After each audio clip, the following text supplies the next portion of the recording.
Liverpool v Middlesbrough, March 1977, FA Cup 6th round tie. This video rewinds to March 1977, and 4,000 Middlesbrough fans arrive at Anfield for a massive FA Cup 6th round tie. Unfortunately for them, the Scousers' many different local firms are waiting for them. Here are the stories from two firm members who were there. Middlesbrough Frontline member Steve told us, "It was my first visit to Anfield, March 1977, 2 months before my 17th birthday, to watch Boro play Liverpool in the 6th round of the FA Cup. You got to first realise how massive the FA Cup was back then. It was huge, and to get to the 6th round was 1 step from the semis and 2 steps from Wembley. On the same day, Everton played Derby, which is insane, really. No tickets, just turn up and pay at the turnstile. When the ground was full, they would simply slide the door shut and you were locked out. Anyway, a massive queue was already waiting when I got there from the coach park. Thousands of Boro were already inside, and you could hear the noise they made from hundreds of yards away.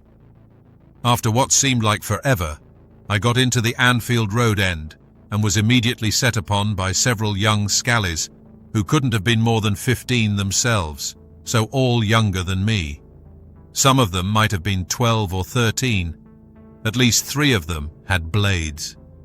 They threatened to cut me open and actually put the knife to my throat, while others ripped off my jacket. Then they all laid into me and kicked me nearly senseless. I managed to stagger away and got myself to the stairs into the stand." You might wonder where all the Boro fans were. Well, they were all in the stand, completely unaware that these Liverpool scallies were raiding their fellow Boro fans down in the turnstile area. Anyway, I got up the stairs and made my way into the seething mass of our fans.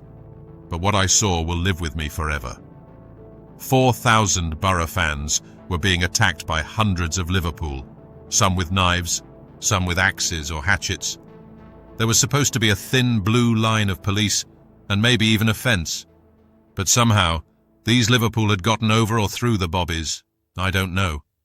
Urging them on, I kid you not, were other scallies up in the roof beams. They had positioned themselves in the beams of the stand about 30 feet up, so they could spot Boro fans or target Boro fans, I'm not sure, but they looked like something from a Dickens novel.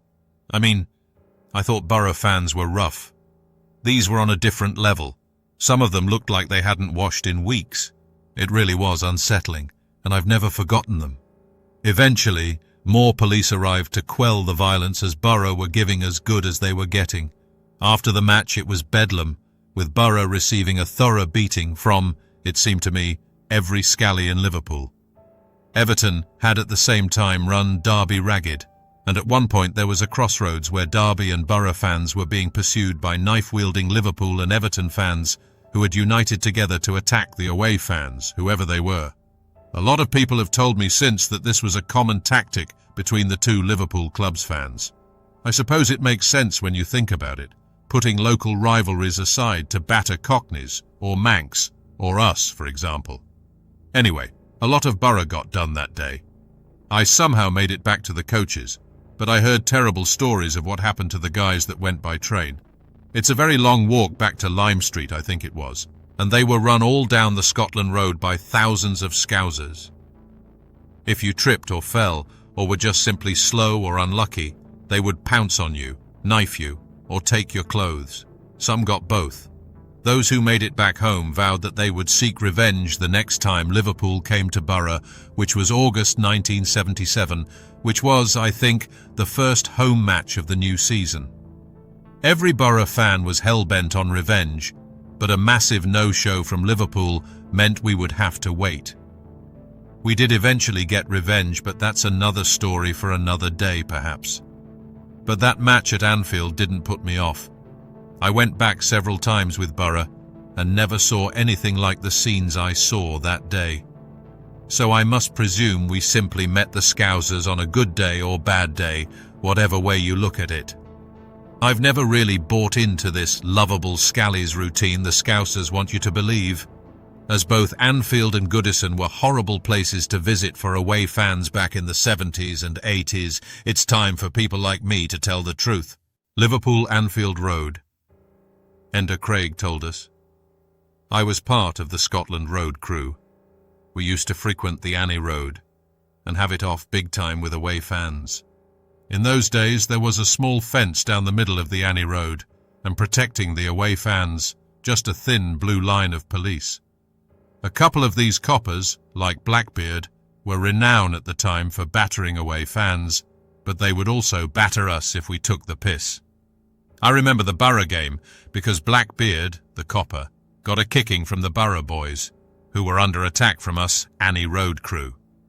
He came back mob-handed and took it out on the Boro boys, and then took it out on us.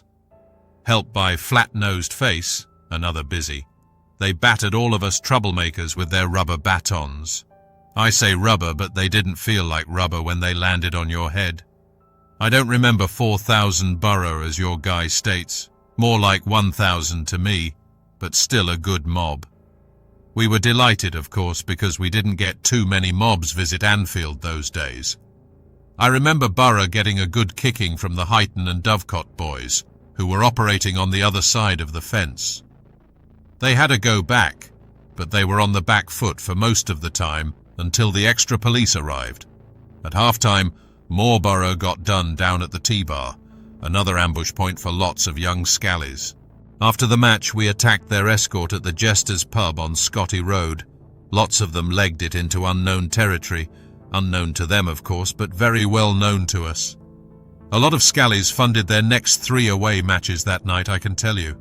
There were Boro boys in tears pleading not to be slashed or mugged, or both by the Breck Road crew or ourselves. It was now turning into a nightmare journey for the Boro boys.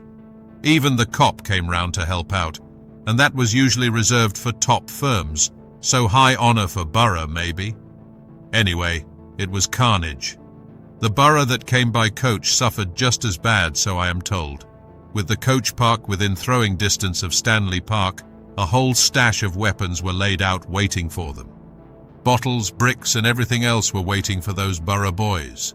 If they survived the ambush there, then they probably suffered terribly having to travel all that way home with lots of air conditioning.